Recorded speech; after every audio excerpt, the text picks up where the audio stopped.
नमस्कार, स्वागत है आपका। आप देख रहे हैं अपना बिहार। मैं हूं आपके साथ सुमित झा। और सबसे पहले बड़ी खबर मुजफ्फरपुर से, जहां हथियारबंद बदमाशों ने सरैया थाने के रेपुरा स्टेट बैंक की शाखा से 6,82,000 रुपए की लूट को अंजाम दिया है।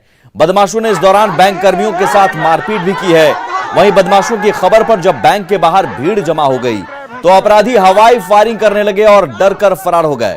फिलहाल पुलिस मामले की जांच में जुटी है। स्टेट बैंक पुलिस को फोन कर रहे बना बना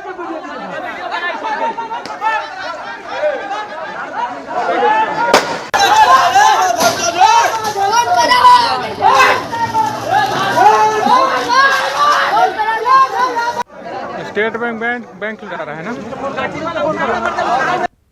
और अभी हम उस बैंक ब्रांच के अंदर हैं जहां लूटपाट हुई है। यहाँ की तस्वीरें हम आपको दिखाने की कोशिश करते हैं। क्या था क्राइम सीन, तो ये कैश काउंटर है और यही कैशियर है जो अभी पीछे जा रहे हैं। और इसी काउंटर पर 6,82,000 रुपये रखे जाने की बात कही जा रही है। जहां से कैशियर थे उनके साथ मारपीट हुई और उसके बाद उनको गन पॉइंट पर लेकर लूटपाट हुई। मैनेजर साहब हमारे साथ हैं। क्या स्थिति थी सर उसमें? 6 लुटेरे आए थे, सबके हाथ में हथियार था और फायर करते हुए अंदर आए और काउंटर पर से सारे रुपए लेकर के हमारे कैशियर गन पॉइंट पर लेकर सारा रुपया लेकर चले गए। कितनी संख्या थी उनकी? 6। उम्र करीब? उम्र सबने मास्क लगा रखा था। 20 से 30 के बीच के सभी लड़के। बड़ा खौफ का मंजर रहा होगा उस समय। बहुत। आप तो बड़ा डर गए होंगे?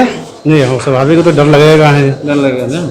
वो तो पूरा बंदूक लिए हुए था, तो हमको तो वहाँ पहले गेट के अंदर ही फायर किया है, समझे। जैसे ही फायर किया तो हम पूछे कि कस्टमर का क्या हो गया भाई, पता नहीं। उसके बाद देखे कि जो दादा गाली गलौज होने लगा, फिर तो हम ऐसे कांपने लगे। उसके बाद फिर हम चलो ऐसे शांत बैठ गए आराम से। तो कोई काम ही नहीं कर रहा था, क्या करें ना करें। मारपीट मारा। उसके बाद मारने के बाद भी चाबी भी मांगा ना मेरे से, चाबी मांगा, उनसे भी चाबी मांगा, फिर ले गया वोल्ट के अंदर ले गया।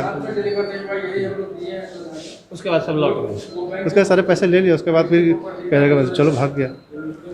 तो ये कैशियर की जवानी आप समझ सकते हैं कि क्या खौफ का मंजर रहा होगा उस समय जब अपराधी यहाँ हथियार के साथ आए थे। सबके हाथ में हथियार था। गन पॉइंट पर लेकर उन लोगों ने यहाँ लूटपाट की। 6,82,000 रुपये लूट लिए और अपराधी यहाँ से चलते बने। हालांकि बैंक मैनेजर का कहना है कि पुलिस ने बड़ी तेजी से अपनी तफ्तीश शुरू कर दी है, तो उम्मीद है कि इस कांड का उद्भेदन होगा। लेकिन फिलहाल यह घटना मुजफ्फरपुर पुलिस के लिए बड़ी चुनौती है।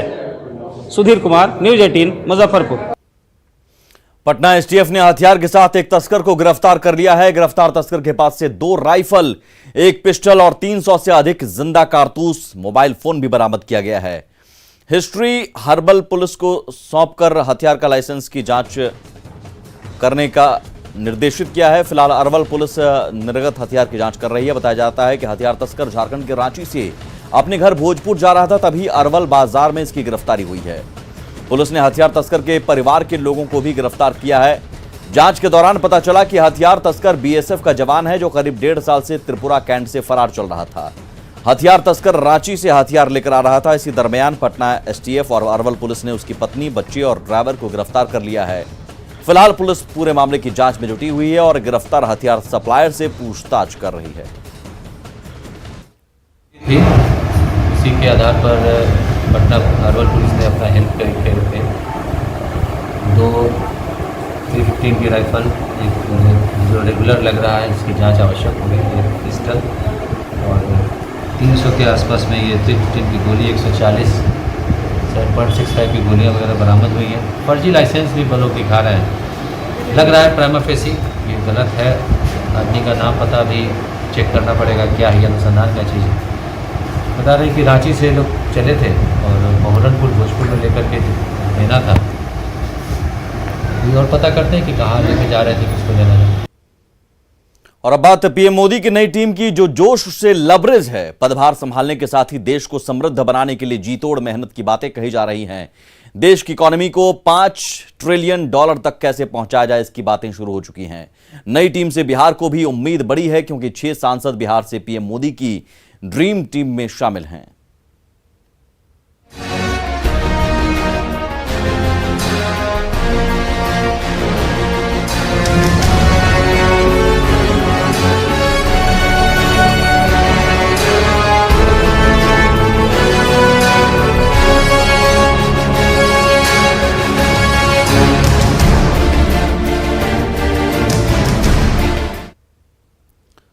पशुपति कुमार पारस ने आज केंद्रीय मंत्री का पदभार संभाला और उसके बाद बड़ा बयान दिया। पारस ने कहा कि वे रामविलास पासवान के ही असली राजनीतिक उत्तराधिकारी हैं। चिराग पासवान के बारे में उन्होंने कहा कि वे रामविलास पासवान के बेटे हैं और संपत्ति में उनका अधिकार है, लेकिन राजनीतिक उत्तराधिकारी वही हैं। ये एक बड़ा बयान मंत्री बनने के बाद।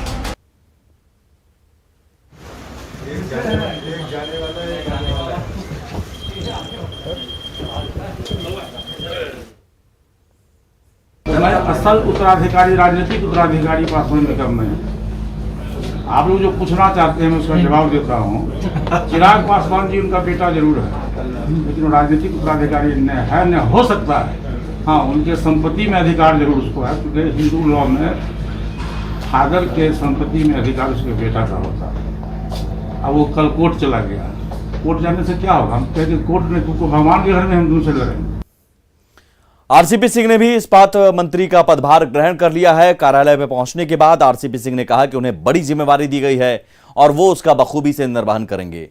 आरसीपी सिंह ने यह भी कहा कि विभाग में सब कुछ ठीक है और जल्द ही वो तमाम बातों का अध्ययन कर आगे का काम करेंगे।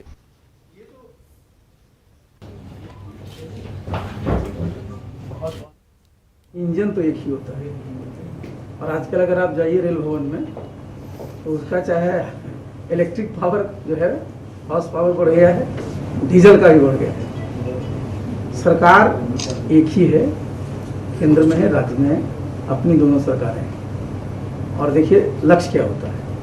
लक्ष्य यही होता है कि भाई हमारा राष्ट्र समृद्ध हो, हमारे राष्ट्र में खुशहाली हो, हमारे राष्ट्र के लोगों का जीवन जो है अच्छा हो। और बिहार, उत्तर प्रदेश सब उसी का एक हिस्सा है, और स्वाभाविक है हर एक क्षेत्र का अपना अपना एक उनका एक पॉजिटिव होता है। बहुत सारे स्टेट्स हैं जिनके पास खान है, खदान है। हमारे बिहार और उत्तर प्रदेश में खान खदान की कमी है, लेकिन वहाँ आप देखिएगा कि हमारा लैंड है बहुत अच्छा है। वहाँ पर आप देखिएगा हमारे पास पानी बहुत अच्छा है। वहाँ पर देखिएगा कि जलवायु बहुत अच्छी है, लोग बहुत मेहनती हैं। ठीक बात है, इन दोनों प्रदेशों में जितना औद्योगिकरण होना चाहिए वो नहीं हुआ है। लेकिन देखिए विकास में सिर्फ उद्योग ही नहीं होता है, बहुत सारे उसके फैक्टर्स होते हैं। और आजकल खास करके हमारे बिहार और उत्तर प्रदेश में मैंने बताया ना, जो कोर जो वहाँ पर कोर हमारा जो स्ट्रेंथ है वो ह्यूमन रिसोर्स है, लैंड रिसोर्स है, वाटर रिसोर्स है, और सबसे बड़ा चीज़ है क्या है कि जो एग्रीकल्चर का है। तो इन सब चीज़ों से रिलेटेड भी जितनी इंडस्ट्री होती हैं उनकी अपार संभावनाएं वहाँ होती है।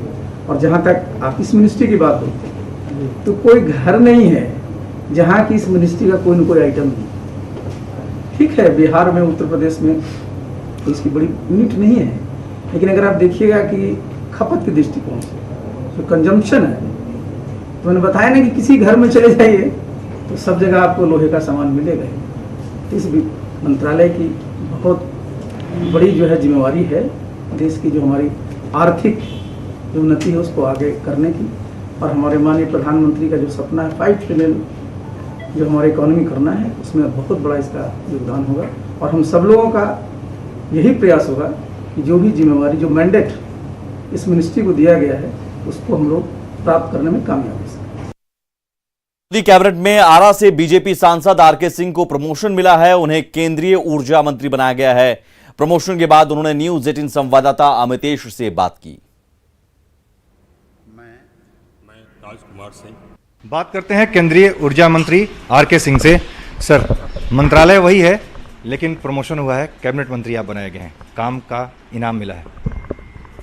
मैं धन्यवाद देना चाहता हूं प्रधानमंत्री महोदय को, जिन्होंने हम फिर भरोसा जताया और हम उस भरोसे के अनुरूप काम करने का प्रयास करेंगे, काम करेंगे। जो आपने पिछले 2 सालों में काम किया है उसमें और क्या बेहतरी करेंगे और आगे क्या जो आप रोड मैप है, क्योंकि मंत्रालय वही है इसलिए बेहतर तरीके से उस मंत्रालय को आप 2 साल से समझ रहे हैं। 2 साल से नहीं, इसके पहले वाले सरकार में भी मैं इसी पोर्टफोलियो को संभालता था। Minister of state independent charge के रूप में ऊर्जा ही संभालता था पहले वाली सरकार में, और इस सरकार में भी, जबकि ये सरकार उसके आई उसके बाद से। देखिए, ऊर्जा के क्षेत्र में हम लोग की सरकार ने आमूल परिवर्तन ला दिया है। प्रधानमंत्री जी की अगुवाई में हम लोगों ने ऊर्जा क्षेत्र के एकदम नक्शे को बदल दिया है। हम लोग का देश, हम लोग की सरकार आने के पहले, मोदी जी की सरकार आने के पहले देश पावर में डेफिसिट था। हम लोग करीब 1,82,000 मेगावाट उत्पादन क्षमता जोड़े हैं और हम लोग अपने देश को पूरा सरप्लस बना दिया, पावर सरप्लस। अब हम पावर एक्सपोर्ट करते हैं। इसके अतिरिक्त हमने पूरे देश को एक ग्रिड में जोड़ दिया है, सिंगल ग्रिड। पूरे देश को, लद्दाख, अरुणाचल प्रदेश, पूरे सभी क्षेत्र को 1,42,000 किलोमीटर हम लोग ग्रिड जोड़े हैं, करीब 50,000 किलोमीटर और जोड़ रहे हैं। और अब हम करीब 1,00,000 मेगावाट देश के एक कोने से दूसरे कोने तक ले जा सकते हैं। तो अब किसी भी राज्य में बिजली की कमी हो, इसका कोई कारण नहीं। एक कारण था, वो था डिस्ट्रीब्यूशन सिस्टम की कमजोरी।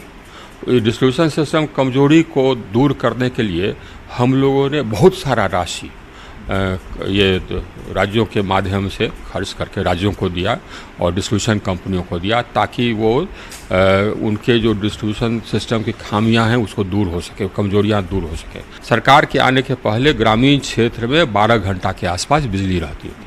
आज के दिन में ग्रामीण क्षेत्र में 20.5 घंटा बिजली रहती है।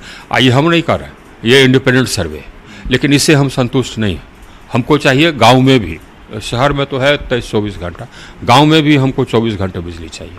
इसके लिए एक और योजना हम लोगों ने स्वीकृत की है। उसमें हम दुनिया में एक लीडर के तौर पर उभरे हैं। दुनिया में हमारा जो एनर्जी ट्रांजिशन है उसकी तारीफ पूरी दुनिया कर रहा है। किसान को करीब करीब फ्री बिजली मिलेगी या बहुत नॉमिनल दाम पर बिजली मिलेगी उनके सिंचाई के। भारत सरकार और बिहार सरकार MOU साइन किए हैं कि डाकमारा प्रोजेक्ट हम बनवा देंगे। बहुत बहुत धन्यवाद। तो ये थे केंद्रीय ऊर्जा मंत्री RK सिंह। कैमरामैन संजीव वर्मा के साथ अमितेश, न्यूज 18 दिल्ली। वहीं ग्रामीण विकास और पंचायती राज मंत्री गिरिराज सिंह ने भी अपना पदभार संभाल लिया है। इस मौके पर उन्होंने कहा कि वो अपनी जिम्मेदारी निभाने की पूरी कोशिश करेंगे। बात करते हैं केंद्रीय मंत्री गिरिराज सिंह से। गिरिराज जी, नए मंत्रालय की जिम्मेदारी आपको मिली है। अब ग्रामीण विकास मंत्रालय के आप कामकाज को आगे बढ़ाएंगे, कैसे देख रहे हैं इस बदलाव को? मैं मानता हूं जिम्मेदारी होती है, न बड़ा होता है न छोटा होता है। कोई मैं दार्शनिक बातें नहीं कह रहा हूं। इसीलिए जब मोदी जी ने मुझे पहली सरकार में MSME की जिम्मेदारी दी, दूसरी सरकार में पशुपालन डेयरी जहां मैं अभी बैठा हूं, उन जिम्मेदारियों पर खड़े उतरने की कोशिश की। आगे जो जिम्मेदारी मिली है वो मोदी जी के सपनों का जो भारत बनाना है, ग्रामीण विकास मंत्रालय और पंचायती राज के माध्यम से, उनको हम पूरा करने की कोशिश करेंगे, क्योंकि वो एक बहुत बड़ी ताकत है जिसमें लोगों को घर देना, आवास, प्रधानमंत्री आवास के द्वारा सड़क से जोड़ना, 7 करोड़ से ऊपर सेल्फ हेल्प ग्रुप हैं, उनके हाथों को और मजबूत करना, 70 लाख उसमें सेल्फ हेल्प ग्रुप की यूनिट है, उसको कैसे एक एंटरप्रेन्योर मॉडल पर ले जाना, उनकी आमदनी को बढ़ाना, लैंड होल्डिंग का सैटेलाइट के द्वारा डिजिटल के माध्यम से पूरे देश का रिकॉर्ड तैयार करना, ये भी एक बहुत बड़ी चुनौती है। पंचायती राज के तहत ये जो भी काम हम करेंगे वो तो गांव के लिए, गांव का मॉडल है, पंचायती यूनिट है। तो ये पंचायती राज और ग्रामीण विकास कार्य दोनों मिलाकर के एक गांव, गरीब किसान, लोगों के पलायन को रोकना, ये सबसे बड़ी बात है। चूंकि पलायन हो रहा है गांवों से शहरों की तरफ, तो गांव में मूलभूत सुविधा जो देने की बात प्रधानमंत्री की तरफ से कही जा रही थी कि गांव में ही तमाम सुविधाएं दी जाए, इसको लेकर के आपके मंत्रालय की तरफ से क्या तैयारी होगी, क्या विजन है? अब ये तो मैं जब दूसरी बार मिलेंगे तो आपको मैं ब्लूप्रिंट दूंगा, लेकिन अभी इतना ही कह सकता हूं कि प्रधानमंत्री भी चिंतित हैं और हम लोग भी चिंतित हैं। तो जिसने जिम्मेदारी दी, जिसने लाया, उसी को पता था। तो मैं तो जो जिम्मेदारी मिली है उसको पूरा करने का महादेव से प्रार्थना करूंगा कि हे महादेव, मुझ में ताकत दो कि मैं उनके सपनों को साकार कर सकूं। बहुत बहुत धन्यवाद। तो ये थे केंद्रीय ग्रामीण विकास मंत्री और पंचायती राज मंत्री गिरिराज सिंह। कैमरामैन संजीव वर्मा के साथ अमितेश, न्यूज 18 दिल्ली। इधर कैबिनेट विस्तार पर सियासत ने रफ्तार पकड़ ली है। आरजेडी और कांग्रेस ने जहां जेडीयू को एक ही मंत्री पद मिलने पर सवाल किए, तो जेडीयू ने भी जवाब दिया। आज क्या परिस्थितियां हुई कि जेडीयू ने पूरी तरह से घुटने टेक दिए और एक ही मंत्री पद में संतोष कर लिया। इसका मतलब है कि जेडीयू पूरी तरह से बीजेपी के सामने नतमस्तक है, क्योंकि आज जिस तरह से यू टर्न लिया गया, वो भी जेडीयू से एक मंत्री पद में एक ही जाति के लोगों को जगह मिली है। ये जातिवाद भी दिखा रहा है, ये बता रहा है कि जेडीयू अब पूरी तरह से जातिवाद और बीजेपी के सामने आत्मसमर्पण करके रहने वाली है, क्योंकि बिहार की कुर्सी भी उन्हें मुख्यमंत्री की बचानी है। बार भी माननीय नरेंद्र मोदी जी माननीय नीतीश कुमार जी के जेडीयू को एक मंत्री बना रहे थे, तो माननीय मुख्यमंत्री जी अनुपातिक हिस्सा लेने की बात कर रहे थे। यानी कि बिहार से जितना भारतीय जनता पार्टी का मंत्री होगा उतना ही मंत्री जेडीयू का होगा। आज तो भारतीय जनता पार्टी अपने 17 सांसद में से 4 को मंत्री बनाया। नीतीश कुमार जी का भी 16 सांसद है, मात्र एक मंत्रालय मिला। लेकिन विपक्ष के लोग इस पर अनर्गल प्रलाप कर रहे हैं, अनाप शनाप बातें कह रहे हैं। तो भैया आप लोग तो ना 3 में है ना 13 में। बिहार के विकास, देश के विकास से अगर आपको मतलब होता तो आप लोग नकारात्मक राजनीति इस तरह से नहीं करते। है बिहार की जनता, देश की जनता आपके असली चेहरे को पहचानती है। कहा तो आप लोगों को भी इस कैबिनेट एक्सपेंशन का स्वागत करना चाहिए था, लेकिन आप लोग अपनी राजनीति चमकाने में लगे हुए हैं। आगे बढ़ते हैं खबर वैशाली से। यहां के लालगंज में गंडक नदी कहर बरपा रही है। यहां अचानक गंडक का जलस्तर बढ़ गया है, जिससे तिरहुत तटबंध में तेज कटाव होने लगा है। इलाके के लोगों में बांध टूटने की आशंका से दहशत है। हालांकि जल संसाधन विभाग रेत से भरी बोरियों को बांध किनारे रख रहा है, लेकिन पानी की तेज धार में वो भी बह जा रहे हैं। विभाग के अधिकारियों ने मौके पर पहुंचकर तिरहुत तटबंध का जायजा लिया और लोगों को भरोसा दिया कि उन्हें डरने की जरूरत नहीं है। अभी कटाव की क्या स्थिति है? कटाव का अभी कोई इसका संभाल में नहीं आएगा। कटाव ऐसा है, कटाव होने से आप लोग को डर भी है क्या? बहुत डर है। तो कोई अधिकारी देखने सुनने नहीं आए? अधिकारी तो आ रहा है, अधिकारी से तो बातचीत हो ही रहा है, फिर भी इसका कोई उपाय नहीं है अभी तक। क्या स्थिति है सुन रहे हैं? बहुत खतरे के निशान पर, खतरे के निशान पे। सारा बोरा वगैरह पानी बहा कर ले गया। बिल्कुल बिल्कुल बिल्कुल, एक भी बोरा ना कामयाब है। तो क्या लग रहा है अधिकारी लोग नहीं आ रहे हैं, कुछ देख सुन नहीं रहे हैं? वो लोग रोजगार बनाए हुए हैं, बिजनेस बनाए हुए हैं, खा पी के जाते हैं। यहाँ लोग दहाव चाहे कुछ हो, उसका कोई मतलब नहीं। क्या माना जाए, तैयारी आधी अधूरी, करोड़ों की योजना है और तैयारी अभी तक मुकम्मल नहीं हो सकी है? देखिए वो काम तो पूरा फिनिश हो गया। अब लॉन्चिंग एप्रॉन का काम ही है लॉन्च करना। जब स्कावर होगा, अभी देख लीजिए सामने नदी में क्या स्कावर वहाँ देखिए हो रहा है, तो वो तो लॉन्च करेगा। जो जिस काम के लिए है वो तो करेगा। ग्रामीण बता रहे हैं कि तैयारी सही नहीं है और कभी भी बांध टूट सकता है। ये तो आप खुद स्थल पर हैं और आप खुद देख सकते हैं। अब इसमें हम क्या करें? ऐसे तो हमारे हिसाब से पूरा सुरक्षित है। केंद्रीय मंत्रिपरिषद में जेडीयू को मात्र एक सीट मिलने पर कई सवाल खड़े हो रहे हैं और सवाल इस बात पर भी खड़े हो रहे हैं कि आरसीपी सिंह के मंत्री बनने के बाद मुख्यमंत्री नीतीश कुमार ने सार्वजनिक तौर पर बधाई नहीं दी है। जेडीयू नेता उपेंद्र कुशवाहा से बातचीत कर संवाददाता आनंद अमृतराज ने सारे सवालों के जवाब जानने की कोशिश की। हमारे साथ जेडीयू के वरिष्ठ नेता उपेंद्र कुशवाहा मौजूद हैं। सर, राष्ट्रीय अध्यक्ष को अधिकृत कर दिया गया था कि भाई आप बात कीजिए, मंत्रिमंडल में कितना जगह मिलेगा, क्या मिलेगा, कौन मंत्री होगा। उन्होंने बात किया और लास्ट में मालूम चला कि आरसीपी सिंह ही केंद्र में मंत्री बन गए। देखिए, जो कुछ भी निर्णय लेना था उसके लिए अधिकृत थे राष्ट्रीय अध्यक्ष जी, और उन्होंने निर्णय लिया। निर्णय लेने का जो कुछ भी निर्णय हुआ पार्टी का निर्णय है, उसका कार्यान्वयन भी हो गया। तो अब तो इस मामला का पटाक्षेप हो गया। ये सवाल इसलिए खड़ा हो रहा है ना कि 2019 में एक सीट जब आपको मिल रहा था तो आप लोग शामिल नहीं हुए, कह कि नहीं एक सीट पे हम क्यों शामिल हो। 2 साल के बाद ऐसी परिस्थिति क्या हो गई कि एक ही सीट पे आप मान गए। देखिए, उस समय की बात को आज के साथ मत जोड़िए। उस समय जो कुछ भी हुआ उस समय की बात थी। आज की परिस्थिति यही थी कि पार्टी की ओर से राष्ट्रीय अध्यक्ष जी अधिकृत किए गए और उनके ऊपर था कि वो किस तरह से कैसे बात करके क्या डिसीजन लेते हैं। जो कुछ भी डिसीजन उन्होंने लिया अब सब लोगों के सामने है। अब डिसीजन है राष्ट्रीय अध्यक्ष का, तो पार्टी का डिसीजन। लेकिन सर इसी फैसले पे तो सवाल खड़ा हो रहा है ना कि भाई एक सीट पे आखिर माने की वजह क्या है? जेडीयू को जब अगर एक ही सीट लेना था 2019 में भी ले सकता था। देखिए, हमने कहा कि उस समय और आज में इसको मत जोड़िए। उस समय की परिस्थिति अलग थी, आज अलग है। सर एक सवाल ये भी उठ रहा है ना कि अभी तक नीतीश कुमार ने बधाई संदेश नहीं दिया, जो सार्वजनिक रूप से जब भी कोई बड़ी घटना घटती है तो ट्वीट करते हैं, फेसबुक पे डालते हैं, लेकिन अभी तक ऐसा कुछ नहीं भी देखने को मिल रहा है। इसलिए सवाल खड़े हो रहे, क्या नीतीश कुमार नाराज है? नहीं, देखिए, उनके नाराज होने का कोई मतलब नहीं है, और क्यों नाराज होंगे। जहाँ तक ट्वीट करने की बात है, बधाई देने के लिए ट्वीट के अलावा और भी बहुत सारा माध्यम है। तो ट्वीट नहीं किया इसका मतलब बधाई उन्होंने नहीं ही दी, इस बात को आप कैसे सुनिश्चित कर सकते हैं? तो केंद्रीय मंत्रिमंडल का सर विस्तारीकरण हुआ, उनकी पार्टी शामिल हो गई, तो क्या वो ट्वीट करके देश को संदेश नहीं देना चाहते थे बिहार की जनता को? देखिए, कोई बहुत बड़ी घटना नहीं है। मंत्रिपरिषद का विस्तार तो एक रूटीन वर्क होता है। तो चलिए थे हमारे साथ उपेंद्र कुशवाहा, जिन्होंने कई सारे सवालों का जवाब दिया, लेकिन सबसे महत्वपूर्ण जवाब यही है कि नीतीश कुमार ने अब तक सार्वजनिक रूप से अपने पार्टी के राष्ट्रीय अध्यक्ष जो अब केंद्रीय मंत्री बन गए उन्हें बधाई नहीं दी है।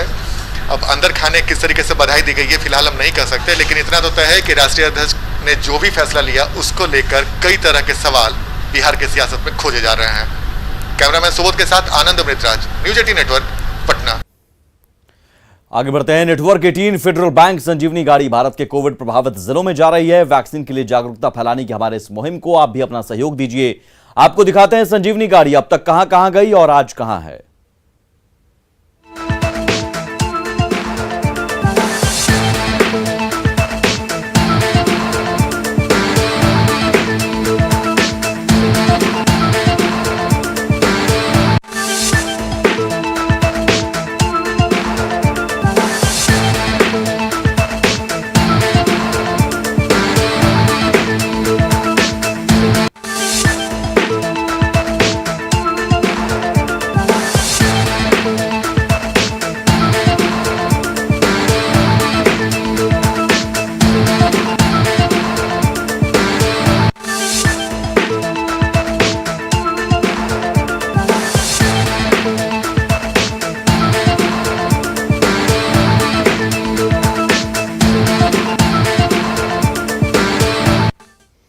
और इसी के साथ अपना बिहार में इतना ही। आगे देखिए जोहार झारखंड। नमस्कार।